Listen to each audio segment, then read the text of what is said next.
Hey everyone, and welcome to this week's Simply Dished newsletter, your quick and actionable guide to the latest health and wellness trends served up in bite-sized pieces. Whether you're here for practical tips, expert insights, or just a little inspiration, we've got you covered. I'm Jaylene, and welcome to your Friday's dose of 100% goodness. Welcome to our Friday newsletter for February 7th, 2025. Forget the fads. If you want to build muscle, burn fat, and boost longevity, you need science-backed strategies, not internet myths. This week, we're breaking down expert insights from Alan Argan, kettlebell training secrets, and the unexpected superpower of olive oil. Join our growing community of health-minded and curious readers at newsletter.simplydish.com. For all those already subscribed, thanks for being here. If you're enjoying the newsletter, share this email with others. Also, this week's newsletter will be available on YouTube, so please go ahead and check it out there if you'd like to give it a listen. All right, let's jump on in. The Truth About Fat Loss and Muscle Growth with Alan Argan. Louisa Nicola, a neurophysiologist, invites Alan Argan onto her podcast, and they discuss losing fat, building muscle, and optimizing health for longevity. So if you're tired of any nutrition myths and really want some science-backed strategies, then this is definitely for you. So here we go. Let's give it a little bit of a breakdown. Muscle, your secret weapon for longevity. Most people focus on weight loss, but muscle mass is one of the strongest predictors of a long, healthy life. In Alan's highlights, he mentions that more muscle equals better health outcomes, including lowering mortality risk. Strength over size. Strength levels matter more than just having big muscles. Sorry, guys, and ladies too. We do like the big muscles, but strength is definitely the key to longevity. And sarcopenia, which is muscle loss with age. That's definitely a major threat as one gets older, but it's preventable with strength training. So here's a few actionable steps that you can take. Lift weights at least 2 to 3 times per week. You want to focus on compound movements, which would be squats, deadlifts, presses, and be sure to eat enough protein to maintain lean mass. So let's jump into that protein aspect a little bit more. This is really the key to fat loss and muscle gain. So guys and ladies, let's forget the fads. So if you want to burn fat and build muscle, protein needs to be your best friend. For muscle protein synthesis to occur, or what's known as MPS, which equals muscle growth, you need to eat enough protein in order to stimulate this process. And so when you eat foods with meat, such as meat, dairy, and products that have whey protein, you're going to get an important amino acid called leucine. And leucine is king because it is critical for muscle repair. And not only that, it's going to give you the muscle growth that you're looking for because it stimulates a protein synthesis pathway called mTOR, and that's what helps to promote muscle hypertrophy. And hypertrophy is what's when you exercise and you're using weights, then that whole process is what helps to increase in muscle size. And it also helps with metabolism. So leucine is involved in energy production, and it helps to regulate blood sugar levels. So all around, strength training, lifting weights is super important, but it needs to be paired with the right amount of protein. So here's some more actionable steps for you. Eat 0.7 to 1 gram of protein per pound of body weight. Yes, it is a lot. So we're looking anywhere between 30 and it could be upwards to 50 for our gentlemen here, that they're going to be eating this many grams of protein per meal. So ladies, it's probably going to be anywhere between 30 to 40 grams of protein that you're going to want to eat per meal. And guys, you're probably going to want to shoot in that 40 to 50 range. So it all depends to how much fat you're wanting to lose, and then how much muscle you're wanting to gain. So we'll probably go into that a little bit more, but this is just sort of the tip of the iceberg, and just keeping that on your radar. So it's been a lot of new data that's been coming out as far as making sure how much protein you eat. That's going to help you in gaining muscle or losing that body fat. And when you eat that protein, you do want to space it out. He was mentioning that every 3 to 4 hours for maximum muscle growth.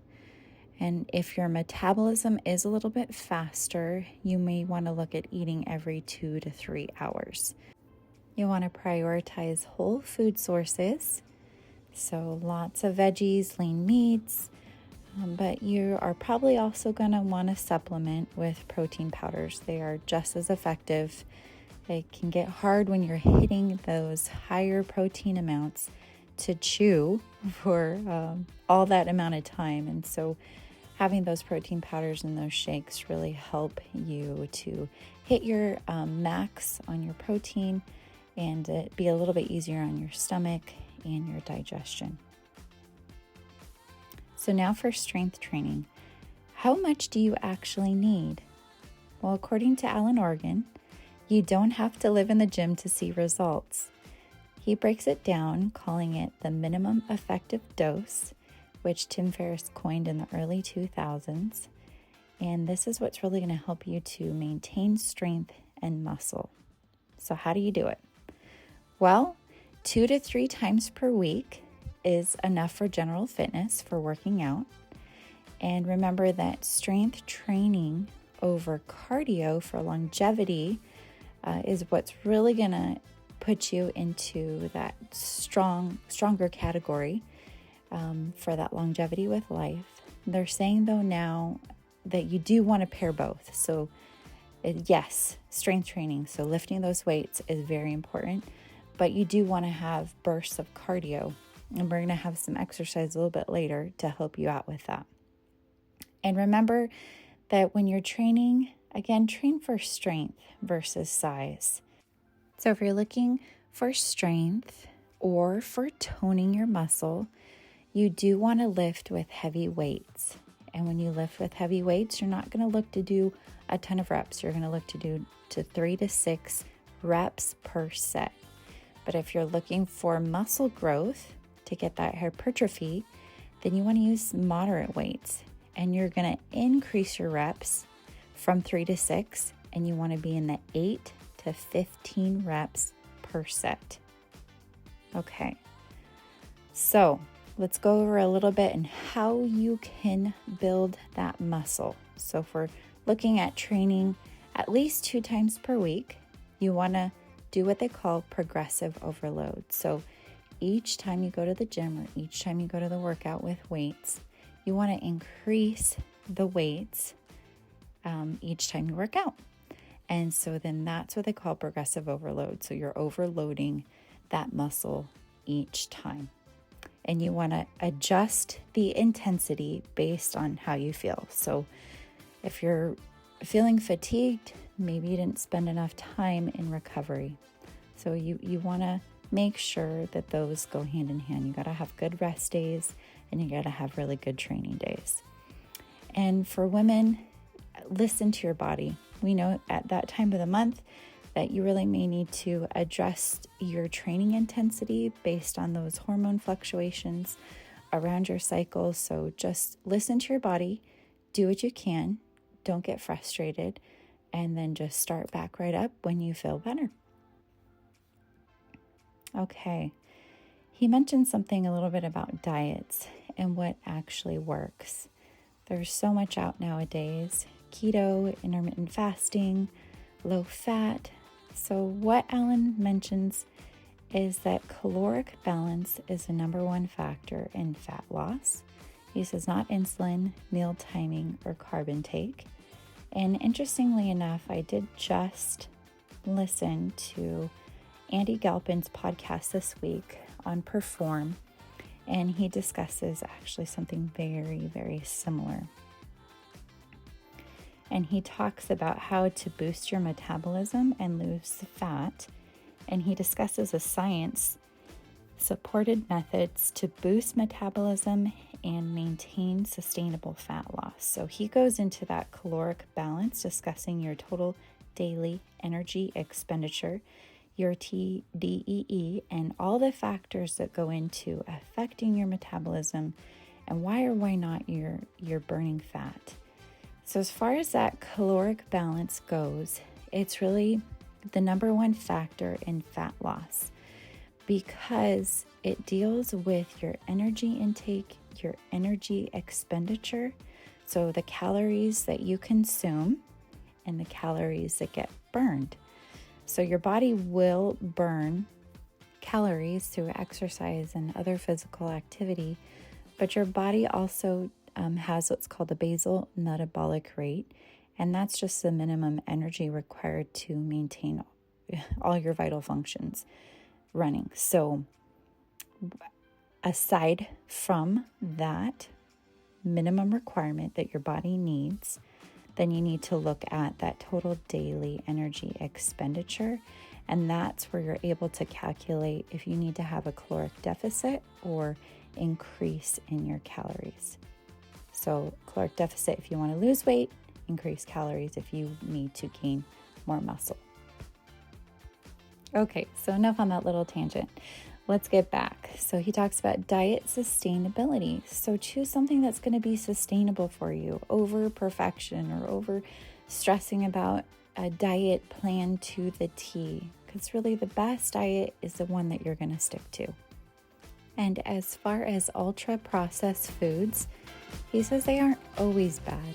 You know, we live busy lives and sometimes we do need something quick to give us a helping hand. But in doing so, we want to try to choose nutrient quality foods. So if you can do that, and sometimes you're adding in those ultra processed foods, we understand you gotta live. So let's recap. You want to pick a diet that fits your lifestyle and stick to it. Prioritize whole nutrient dense foods, but don't be in fear of some of those processed foods because you can eat that in moderation. And carbs and fats can be adjusted based on personal preference. So protein, though, that is non-negotiable. Eating enough protein is going to help you to feel full, and it's going to last longer throughout the day. It's going to support that muscle growth and help you to burn fat as well. Something many people want to know is about supplements. So which ones should you take? What's worth your money? Alan Argan only backs science-supported supplements. So here's what made the cut. Creatine, 3 to 5 grams daily. And creatine's gonna give you the leverage you need in boosting your strength to lift heavier, increase muscle growth, and even help with brain health. This is something that my husband and I take daily. And for me, I notice a huge difference with brain health when I take this. It's like I can feel my synapses in my brain firing, and my brain cognition is much better. So it's something that I know I need and something that we recommend as well to all of our family and friends. Interestingly, Alan mentioned a study that was performed. It was an 8 to 12 week study, and creatine was provided to the subjects. And those subjects that took the creatine, they saw a 20% increase in strength and size gains with their muscles. So pretty awesome. It's pretty amazing what creatine will do. So definitely give it a shot. The second was omega-3s. This powerful multitasker supports heart, brain, and anti-inflammatory health, and it also assists with muscle adaptations with strength training. Lastly, protein powder. He said it was useful, but not required if you get enough from food. Personally, we've supplement with protein powder, again, just because we're eating more protein and we're trying to make sure we hit our daily protein intake. And protein powder, our protein shakes, they help us to do that. Collagen. A lot of people wonder about collagen. Well, it is good for joint and skin health, but it's not as effective for muscle growth as whey protein. And that's because collagen is not a complete protein. It's missing tryptophan, which is a building block of proteins for muscle synthesis. And you're going to get that when you have whey protein. So some action steps for you. Take creatine daily. It's one of the safest, most effective supplements available. They noted observationally there's no age restriction for taking creatine. Eat fatty fish or supplement with omega-3s. And if using collagen, be sure to pair it with vitamin C to enhance its absorption. All right, now on to fitness. Kettlebells, the all-in-one tool for strength, fat loss, and posture correction. Kettlebells aren't just another gym trend. They're a powerful, time-efficient tool for building strength, burning fat, and fixing posture. What's even better? Science backs it up.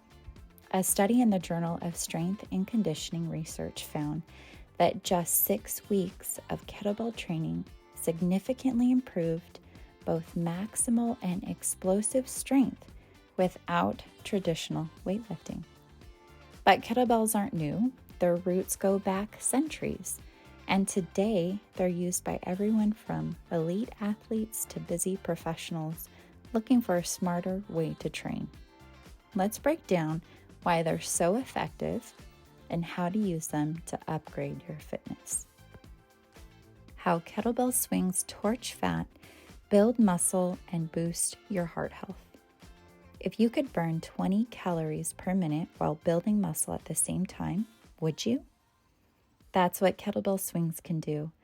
A study by the American Council on Exercise, ACE, found that kettlebell workouts burn calories at a rate similar to running a 6-minute mile without the pavement pounding. Now that's my kind of exercise. Why are kettlebell swings so effective? For their fat-burning power. Swings elevate your heart rate to 86 to 99% of your max, triggering the afterburn effect, where your body continues to burn fat for hours after you're done. Strength and muscle growth. Unlike steady-state cardio, swings activate fast twitch muscle fibers, which are the key for building strength and definition. Cardiovascular benefits. The motion mimics high-intensity interval training, HIIT, strengthening your heart and lungs while improving endurance. How one woman lost 100 plus pounds with just 15 minutes of exercise. Tracy Reifkind, featured in Tim Ferriss's bestseller, The 4-Hour Body, transformed her health using a simple yet powerful method. Just 15 to 20 minutes of kettlebell swings twice a week. A former yo-yo dieter and busy working mom, she lost over 100 pounds without GLP-1 drugs, mind you, marathons, or extreme dieting. Just focused, high-intensity movement. We've included a link to Tim's blog where you can read more about her experience there. From fields to fitness, how kettlebells became a strength training staple. Kettlebells weren't always gym equipment. In the 18th century Russia, farmers used them to weigh grain. But soon, men started lifting them to test their strength, and a new sport was born. By the early 1900s, kettlebells became a military training tool, and today they're a core part of elite athlete programs. For example, how kettlebells transformed U.S. Special Forces training. The U.S. military adopted kettlebell training after finding that it improved grip strength, endurance, and injury resilience, all essential for soldiers. If it works for the toughest individuals on the planet, imagine what it can do for you. Struggling with back pain and poor posture?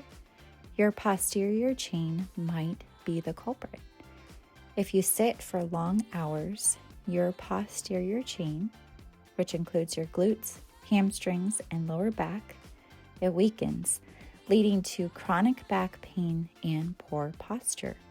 According to the National Institutes of Health, nearly 80% of adults experience lower back pain at some point in their lives.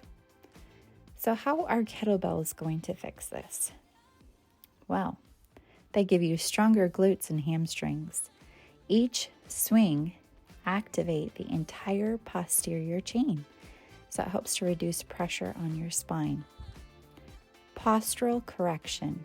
The hip hinge motion reinforces proper spinal alignment, training you to move with better posture. Core engagement. Unlike machines, kettlebells force you to stabilize your core, reducing strain on your lower back. A study in the Journal of Human Kinetics found that kettlebell training improves lumbar spine stability, making it a great tool for rehabbing back pain. Well, if you're ready to master the kettlebell swing, we've given you a comprehensive step-by-step guide on how to do them right. So go ahead and click on that YouTube link and you can see the video that we've provided. It's your guide to power, strength, and efficiency to kettlebell swings. Subscribe to our newsletter and receive a free guide on how to master the kettlebell swing. Already subscribed? Send us an email, hello@simplydish.com, and we'd be happy to send you a copy. Final thoughts on why kettlebells deserve a place in your routine? If you're short on time but want serious results, kettlebell training delivers. Burns fat faster than traditional cardio, builds strength without heavy lifting, fixes posture and reduces back pain, and boosts endurance, and has heart health benefits. Whether you're a beginner or experienced lifter, kettlebells offer a high return, time-efficient way to transform your fitness. Ready to swing your way to better health? If you're working out at home, Amazon has some solid kettlebell options. We've provided a link for 4 different sizes. If you're just starting, women, you can do anywhere between 20 to 25 pounds. So what we've done was we've put a link to Amazon for 22 pounds. Guys, we have one for 35 if you're just starting. And as you're building muscle and you're gaining strength and experience, then you can go ahead and increase. And women, you can try to jump up to 35. It happens fast, believe it or not. And we have a 53-pound for guys. So we hope that you guys enjoy it. It's been a recent exercise that I have incorporated into my routine, and I do them twice a week, performing 3 sets of 25, so for a total of 75 swings. And it is a burner, but I feel so good after doing it. So I hope you guys give it a shot. And for those starting out, start out with 3 sets of 10 to 15 swings, and then you can go ahead and you can work your way up to the 25 swings. And so do this maybe 1 time a week, and then you can increase it to 2 times per week. It's not really a hard and fast rule, but you just want to find what challenges you, what encourages you to keep exercising. And as you see the results too, you're going to want to continue. So try it out. Let us know what you think. I'm curious, and I hope that you enjoy it just as much as I do. So, what is happening in the world of food? Olive oil, the 6,000-year journey from sacred ritual to superfood. 6,000 years ago, olive oil wasn't just drizzled over warm bread. It anointed kings, lit ancient temples, and even powered early Olympic athletes. The Phoenicians spread olive trees across the Mediterranean, the Greeks called it liquid gold, and the Romans built an empire-wide olive oil trade that would make modern supply chains look amateurish. By the Middle Ages, monasteries kept olive cultivation alive, and by the 15th century, Spanish explorers were planting olive groves in the New World. Fast forward to today, and we're consuming over 3 million metric tons of olive oil annually, whether in Michelin-starred kitchens or homemade salad dressings. But here's the real twist. Modern science is proving what ancient civilizations seemed to know all along. Olive oil is powerful medicine. A 2024 study published in JAMA Network Open found that consuming just 7 grams, that's about half a tablespoon, of olive oil daily was linked to a 28% lower risk of dementia-related death. That's not folklore. It's hard data showing that this ancient ingredient is a brain-boosting powerhouse. Now on to health tech news. Lifesum's AI-powered meal tracker, voice, photo, and instant insights. Lifesum's new AI-powered meal tracker simplifies logging with voice and photo capture. Users can easily snap meals, speak them, and get instant insights on nutrition, all with the help of advanced AI for a smarter, faster experience. A revolutionary new way to track your meals enhanced by AI. Imagine that. No more manual tracking, guys. So we're in a new era of nutrition tracking. So this is going to be pretty amazing to see how this rolls out and really simplifies meal tracking. It's going to be pretty awesome. And as we go into Super Bowl weekend, here are 2 recipes so you can also win with your health at the Super Bowl. Because we all know that the Super Bowl was really invented just for food, right? If you haven't seen the new Super Bowl commercial for Uber Eats with Matthew McConaughey, Kevin Bacon, and Martha Stewart, we got you covered. The link's included in the newsletter. Check it on out. Before we go, we'll leave you with one new trend in the healthy food market, and that is that the future of food is fresh, clean, and booming. So are you ready to eat smarter?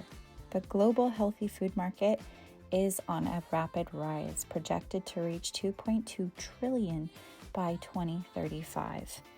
So you can discover more about this on our website. We have a link to that article where you can check out more of the statistics on that. Thanks for being here. You can connect with us on YouTube, Instagram, or X. That's it for today. Enjoy the weekend. As always, let us know how you liked the newsletter. Bye. Don't forget to like, subscribe, and turn on notifications.